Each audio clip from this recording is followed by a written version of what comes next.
Super Smash Bros. Ultimate has officially ended, and with a bang too. I wanted to talk about Ultimate for a while, but I thought it would be dated if I did it before the final DLC. Now that Ultimate has officially ended, I can finally just about the game in a couple of videos.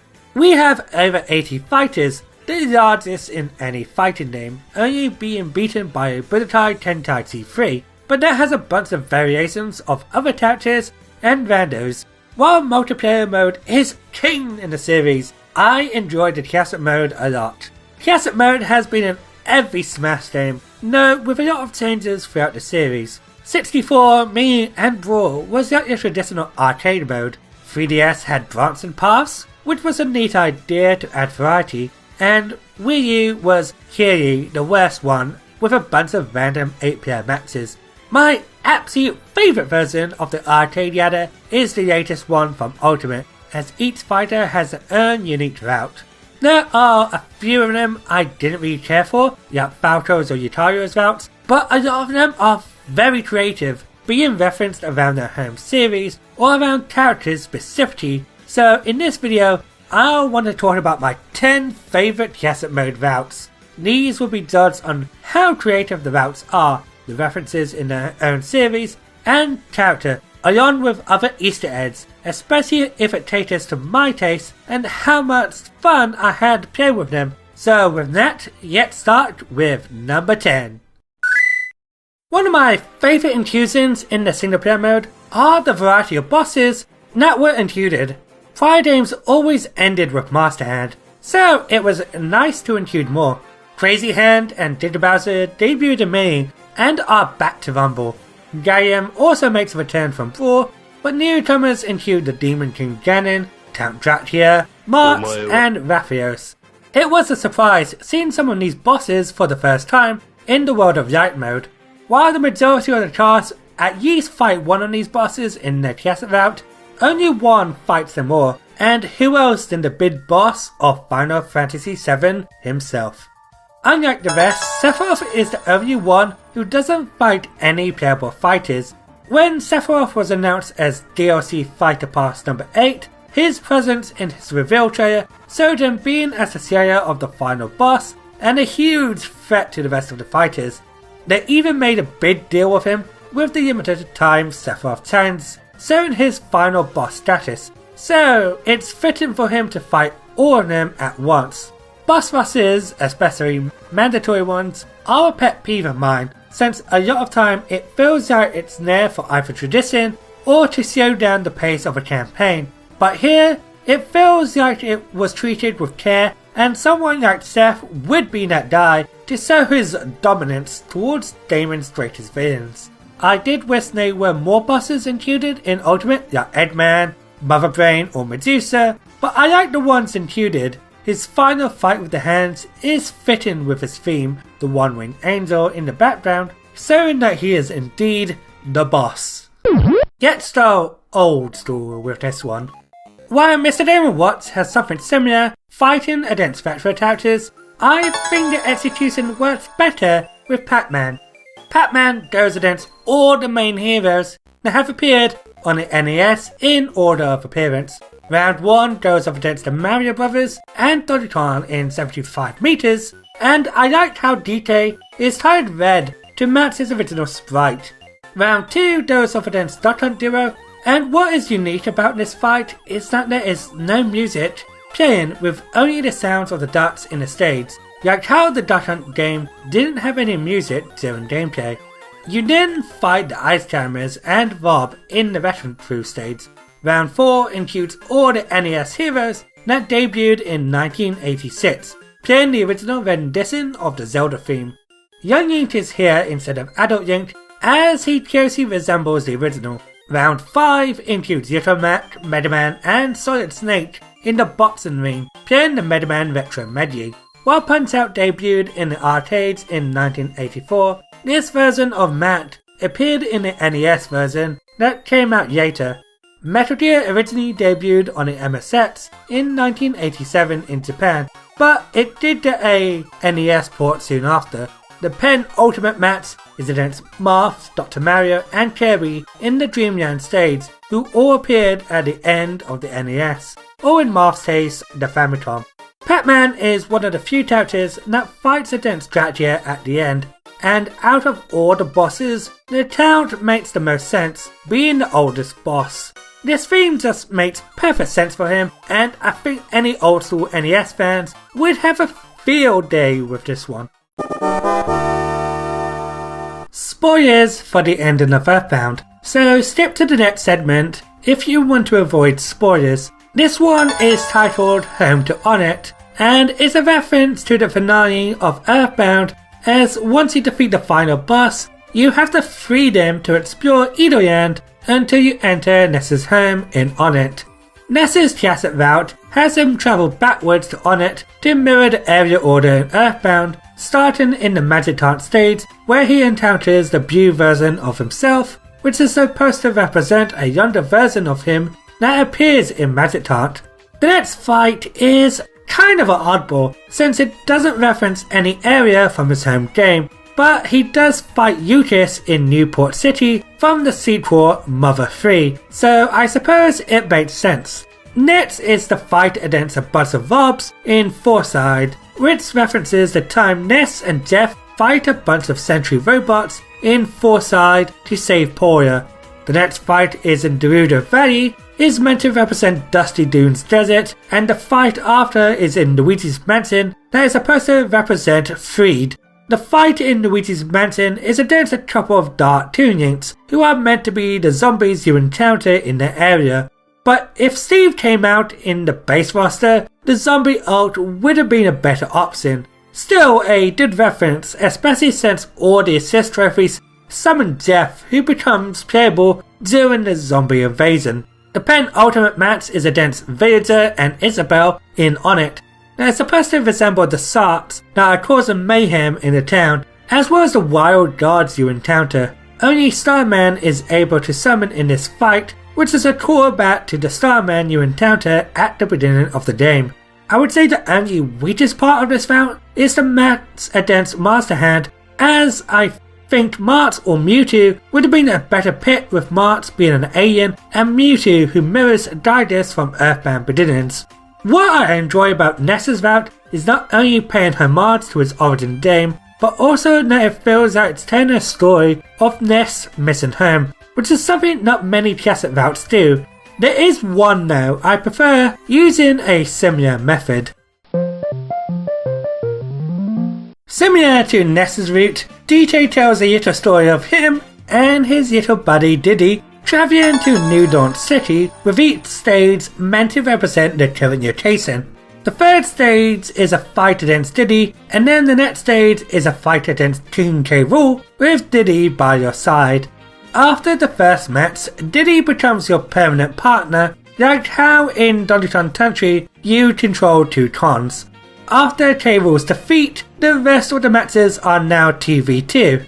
After stage 2, you leave DK Island and fight on the Pilot Wing stage, then the rest of the stages are industrial areas, starting with Onett, then Moray Towers, before finally stopping off at New Dawn City, going up against the Mario Brothers. The fight is against Master and Crazy Hand, but I do like that it's in the Omega form of New Dawn instead of Final Destination. However, I do wish the fight was against Giga Bowser, paying homage to the film King Kong vs Godzilla. Speaking of King Kong, this could be a nod to the classic film, as King Kong also lives in the jungle before being taken to New York City. I put this route higher than Ness's because I think the final boss area is executed slightly better, but it's mostly because I have more of attachment to the Donkey Kong series than I do to Earthbound. One of the things I liked about this particular route is that the theme absolutely matches the character. Each opponent are all foes that love food, with their games having elements of creative food. You have Pac-Man and Yoshi with creative fruits, and Donkey Kong and K. Rool's rivalry over bananas. Kirby's route is titled Gourmet Cast, which is named after the mode from Kirby's Fun Pack. gourmet race where you race against Team Dedede while getting as much snacks as possible. Unlike every other character's paths, the matches always starts with each combatant starting out with 35% damage, with piles of food on the floor being a callback to the gourmet race mode. The fight before the final boss is against Dedede, making the callback that much stronger. However, since the stage is set on Fountain of Dreams, this is also a reference to the Dedede boss fight from Kirby's Adventure. Only edible items spawn, such as maximum tomatoes, super spicy cherries, and the mushrooms. The final fight against Marx doesn't yank with the food theme, however he is a villain from Fan Pack, plus Kirby is one out of the 3 characters that actually fights him in cassette mode, making his route stand out. While you could have done a route where each opponent is based on one of Kirby's copied abilities, like Yank for Sword and Ice Climbers for Ice, having a theme like food just matches the pink puff so well. Out of everyone on this list, this route doesn't really directly reference this particular character, but as someone who grew up with the Smash franchise ever since the first game on the Nintendo 64, I was happy when I played this one for the first time. Jigglypuff is the number 12 fighter in Ultimate, but was also the last character included in the original game, so their classic route are fights that includes all the original cast. All the fights in this route only include music and stages from the Nintendo 64 title. The first match is against Link in Hyrule Castle, wearing his green tunic to represent his classic version. Link was the first fighter you fought against in 64. However, since the number of rounds is less than the 64 game, the rest are not in the original order, with some characters being fought at the same time. The penultimate fight is also against the secret characters in Battlefield in a free-for-all, which while this Battlefield wasn't included in the original game, there was a Battlefield-like stage in the single-player route, fighting the Polygon team, and it does play the final boss music from 64. Jigglypuff is also one of the few characters that does not encounter a boss. Instead, the final fight is against a giant Donkey Kong, similar to the encounter of the giant Donkey Kong fight in Smash 64. First time seeing this, it took me back to when I was a kid with fond memories. I'm glad the team went in this direction with Jigglypuff, instead of referencing the Pokemon series or something like Area Fighters.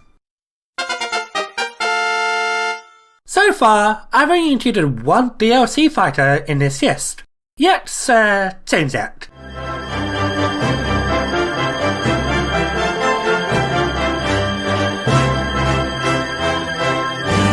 The addition of 4 heroes from the Dragon Quest franchise was an exciting announcement, despite my experience only playing these 3. They did include the best one though. The first match is against a group of small blue Kirbys and a small red Kirby, which are supposed to represent the enemies, Slime and Sea Slime. The majority of the fights are against the 4 heroes, the Luminary from 11, Solo from 4, 8 from 8, and Erdrick from 3. The fight against Luminary is set in Yggdrasil's altar, where he teams up with a red Robin, which is supposed to be Veronica, one of the party members from Dragon Quest XI. Solo's fight is on the temple stage, which is supposed to resemble the floating castle of Zenithia. 8 teams up with a small Pikachu, who is supposed to be 8's pet mouse, Munchie. The fight against Erdrick is set in the 3rd phase of the Castle Siege stage, which is a callback to the battle between Erdrick's father, Orcada, and Baramos on a volcano. Hero does fight Rathalos, however Hero is one of the few who fights the boss in the middle of his classic route, to spice things up. Instead, the final fight is against the Blue Robin in Dracula's Castle, which is supposed to be a reference to the fight against Zoma from Dragon Quest III, and after Robin is defeated, a giant purple Charizard shows up to represent Baramos in zombie form. This fight is one of the few that changes songs during the fight when Robin is KO'd. Hero's route also stands out for being one of the few to have stamina matches, being a callback to the health system in the franchise, with the only exception being the final fight, which is a stop battle. Depending on the hero you selected, the credits theme changes into the field theme from the represented games, which is a nice touch. While Dragon Quest III is represented the most here, I think this route was a lot of fun, seeing plenty of nods from the series. Ever since Ryu was announced for Smash Wii U and 3DS, the idea of having a 1v1 stamina arcade mode would have been cool to see. My younger brother even did a video of what that would be like during the time of his release. When Ultimate came around and every fighter had their own unique matches, Ryu was the one I was looking forward to the most.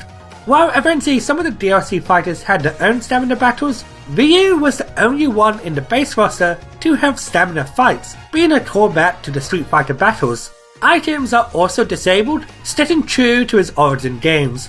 Each battle is on various Omega-form stages, with each fighter supposed to represent some of the cast from Street Fighter 2, like Zero Suit Samus as Chun-Li, Incineroar as Zangief, and Dodgeball as Blanka.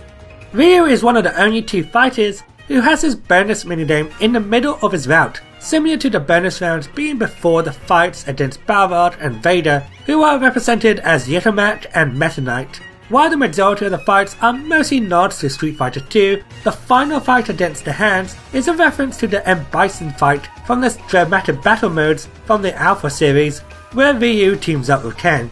I think the majority of the Smash tasks they chose to represent the Street Fighters were perfect fits, but I probably would have replaced DK with a giant green Pikachu, since both Blanka and Pikachu both have electric attacks. A bit of a nitpick is I think the final fight should have been another fighter to represent M. Bison like Ganondorf or Mewtwo instead of the Hands. As someone who loved the Street Fighter series, this had to be the top 3 for me. However, there are 2 characters who just top the World Warrior. While we know how a Street Fighter style mode would work in Smash, how would a King of Fighters style mode work? Quite easy actually, since Squad Strike is a thing. Unfortunately you cannot use this mode online, but Terry's Bulldog Classic route, the King of Smash, would suffice. Terry's Arcade Ladder is named after the King of Fighters, a fighting game by SNK that has 3v3 modes, and in his mode each match has him go up against 3 characters that represent a team, or in stamina matches. The first round is against Mario, Peach and Rosina, playing Team Women from KOF 94. However, I do think Mario should have been replaced by either Daisy or Wendy to represent the Mario dolls, making the soundtrack make a bit more sense. Round 2 goes up against Team Zelda, set in Prism Tower, which is supposed to mimic the South Korea stage from Fatal Fury 2. Round 3 is against Team Heavy in Suzaku Castle, having Big Bear's been playing. Round 4 is a bit different from the rest, as it's the only match that has items on. The fight is against Team Kid Icarus in the Battlefield form of Palutena's Temple, and is supposed to reference another SNK game called Athena. The music they use is also from the Athena game, and the items used in this match are supposed to be the items that were used in the game, making a nice callback to another SNK game. Round 5 has Terry go up against Sonic, Mega Man and Pac-Man, playing Team Japan's track from KOF 2002. While this could be just a team of another company's mascots, this could also be a nod to the characters who starred in their own games on the Neo Geo Pocket Color. Round 6 is up against Team Dart, being Ganondorf, Reggie and Bayonetta as he fight on a metaform of Foresight, playing Geese's theme from KOF 14, being a reference to the battle against Geese from Fatal Fury. Like Zigglypuff, Terry also does not fight a boss in his route. Instead, his final match is against Ryu, Ken, and himself. The final match is in the King of Fighters Stadium with the Art of Fighting theme. This is a reference to the cameo match against Ryo in Fatal Fury Special, as both Ryo and Ryu looked identical in design and moveset. This could also be a reference to the Capcom and SNK crossover games too. Terry's route is a lot of fun to play, through with nods to the KOF and Fatal Fury games. My only nitpick is that I would have liked to see Terry team up with 2 additional characters, either through the entire route or having different characters join you per match. Other than that though, this is a fantastic route, making Terry's my second favourite.